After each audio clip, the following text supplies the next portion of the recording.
Hello everyone and welcome to Stan the Wine Man TV. I am your host, Stan Rattan, and this is the Blue Collar Wine Program, where my goal is to help you to get the best bang for your buck, to spend your wine dollars wisely. That's all I want to do. Just help you spend your money on a good bottle of wine. Whether it's $100 or $10, I want you to get your money's worth. That's what it's all about.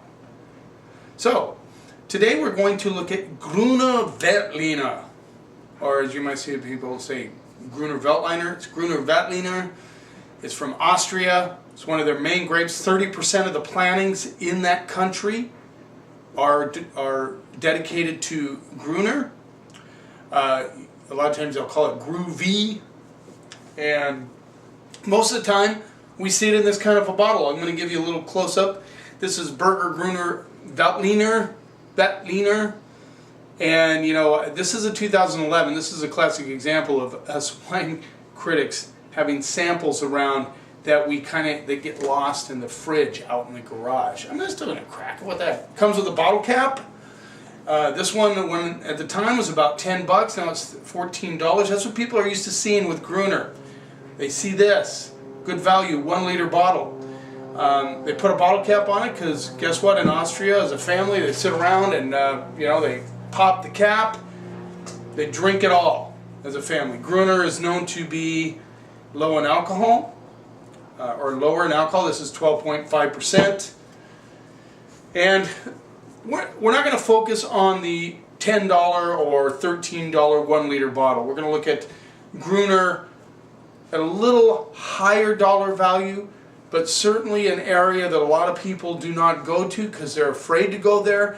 But I have to tell you, I've had a few of these Gruner domestically. They're a little bit more money, and they're fantastic wines. I just tasted a Gruner Veltliner from James Mantone, Sincline Cellars. That was fabulous. Now, true, they're not, you know, that isn't where Gruner is from, not from Washington State by any stretch. These are all from Austria. But the point is that sometimes if you just spend a little bit more money, the quality goes up quite a bit. Now, you know, nothing wrong with Burger. I'm just going to pop this. I'm real curious how this 2011, you know, they're not made to age necessarily, and I'm not going to grade this wine. That would not be fair to Burger. But I'm just curious how this still is after, you know, a couple of years, 3 years in the bottle. Color is a little golden. You can see that, perhaps. Let me get it a little bit closer here. Like I said, this is what a lot of people are looking for, but you can see the color in that is fairly golden. Even, yeah, let's go there. Yeah, golden color. Possibly because of the age. I'm just going to see how this is. You know, very closed on the nose, which you'd expect. It just got out of the fridge. Just ran out there to show you guys what these bottles look like, what you may have seen.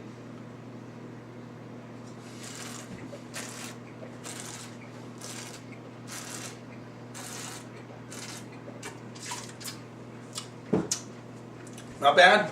I get a little bit more fig component, no doubt, because it's got a little bit of age on it. But guess what? I will drink that. I'll find some friends that want that bottle. It's a good bottle of wine. And that was, you know, like I said, when I bought that wine, it was $10.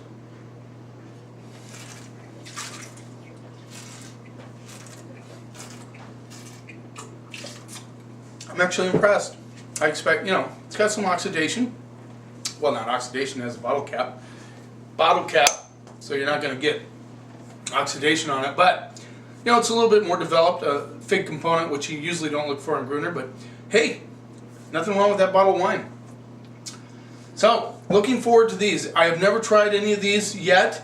This one is a Kremstall Gruner Veltliner Weingut Stott Kremstall, and this is all it says is dry quality white wine.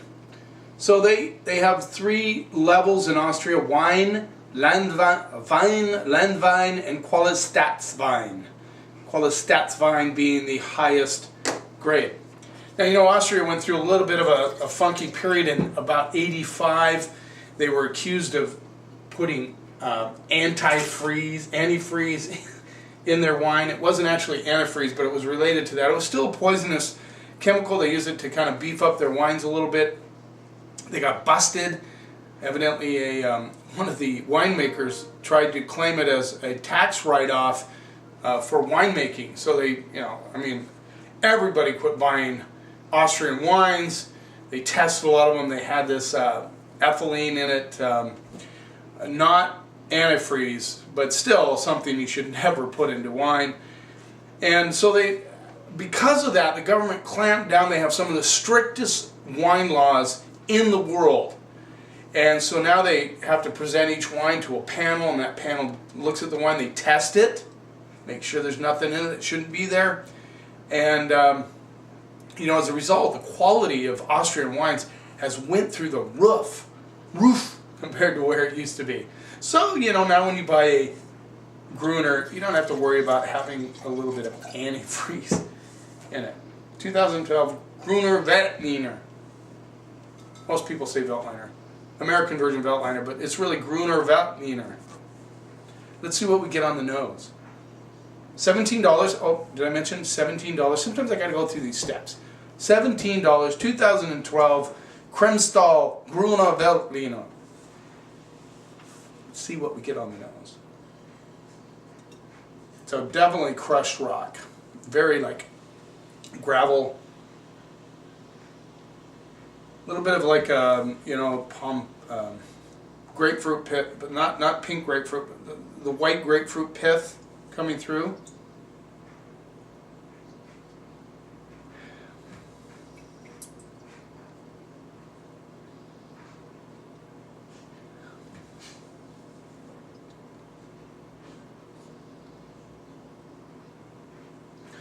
There's an interesting, almost like a nutty component I'm getting on it.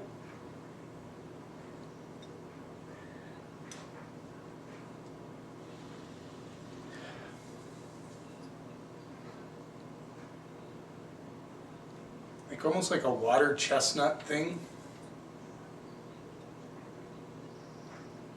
Interesting aromas coming through on the nose. Let's see what we get on the palate.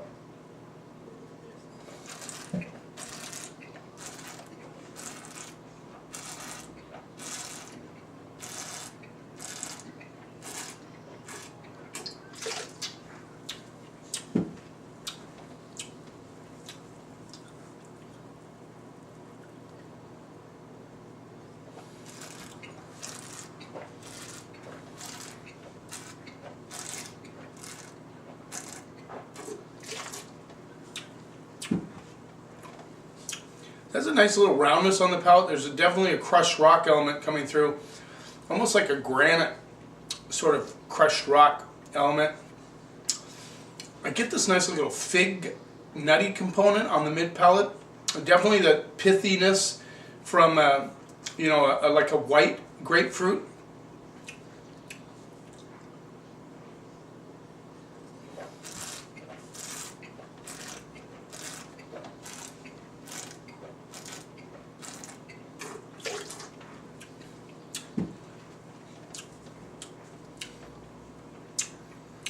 A little bit of lemon. Definitely a delicious wine. I mean, this is, I really wasn't expecting it. Of course, I didn't know what to expect. I haven't had one of these before. But I could see, they say that Gruner is one of the few wines that actually match up with asparagus. There might be a little bit of bell pepper in this. I don't get a lot of it. This is actually a nice rounder feel in the mouth. I could see this going with chicken, for sure. It certainly would go with crab, lobster, easily.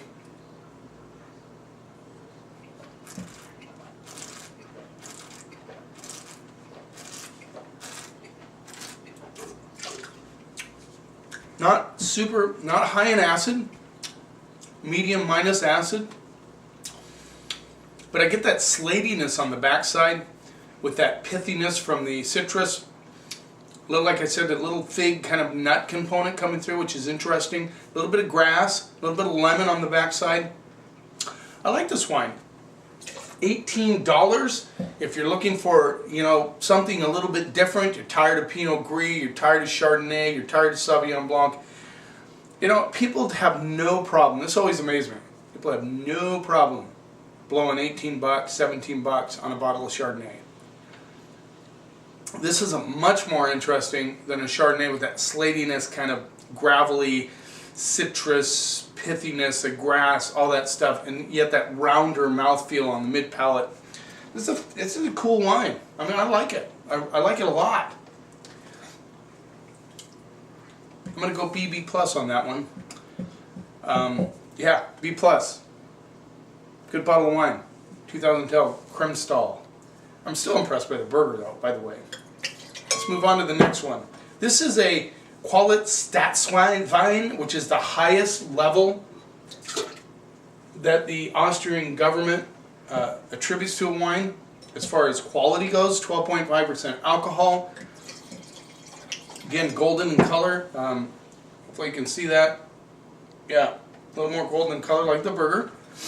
$18, only $1 more than the one before it. And this is a Leth, hopefully I'm saying that right, Gruner Veltliner Steinegrund 2012. There you go. So this got the highest rating that Austrian government gives to a wine. Let's see what we get on the nose.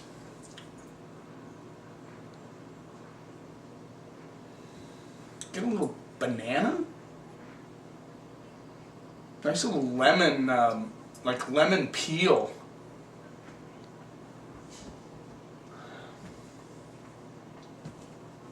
Definitely white flowers on this one. Very floral on the nose. Lemon and orange peel for sure, like orange blossom.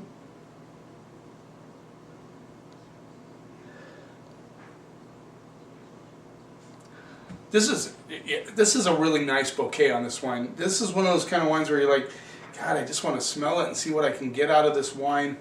Yeah, a little bit of the apple, maybe. But definitely like lemon peel, orange peel, blossom, white flowers, all that is coming through on the nose. Let's see what we get on the palate.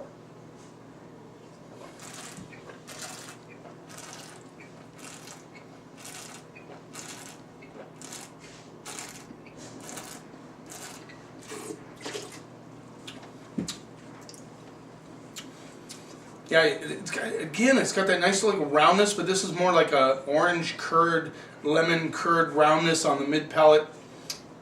The gravel crushed rock element is there. Not quite as slatey on the finish, slate driven on the finish as the last one. Definitely more of a crushed rock element, but the white flowers, the floral notes are coming through.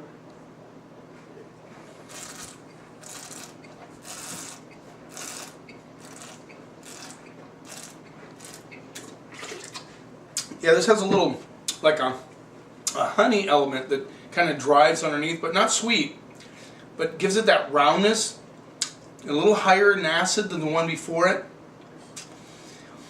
Great finish. I mean, nice and dry, like bone dry finish. Now, I heard in a blind tasting, and I haven't done it yet. And by the way, I like doing blind tastings on my show. It just takes a little bit more time because, hey, I'm doing these babies solo most times. So I have to go to work, have somebody bag them up, number them, I have to take them home. It takes a little more work. I'm not saying I'm not capable of doing it. I've done it many times, when one of my buddies comes along and wants to help me, I really appreciate it. I'm getting a lot of that kind of lemon curd, orange peel thing going on the finish. The finish is lasting a long time on this wine.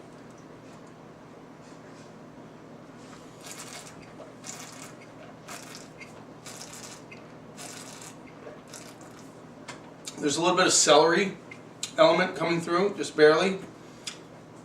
But very fresh, very lively on the palate. It's not like cutting acidity. It has that nice roundness. I think a lot of you folks out there, you guys would like this wine, especially you younger ones who are not yet acquired that desire to have high acid wines. But it still has good acid, good dry finish. I have to go A- on this one. I really see a jump in quality. I liked the one before, but this is definitely goes to the next level for $1 more. I think that a lot of you would find these very interesting wines if you know, like I said, if you're tired of the run-of-the-mill stuff that you drink all the time. I mean, amazing how many people will blow 23 bucks on a bottle of La Crema. Now I know that. It's got the oak and the butteriness. This is not that. But you know, I mean, if you're drinking a lot of New Zealand Sauv Blancs and you want to try something just different, you know, for 18 bucks, this is worth the try. A minus. Thanks for watching. I hope I got you interested a little bit in Gruner Veltliner. I know some publication, Wall Street Journal, New York Times, somebody did an article on Gruner recently, so it's gotten some press. I had these in my, you know, slot to do before that article came out, just because I think Gruner is a very nice wine. It's something that we need to experiment with and try. And for $18, that's not spending a ton of money to try something that's really good. Thanks for watching. Cheers, and here's to keeping the stomp out of wine.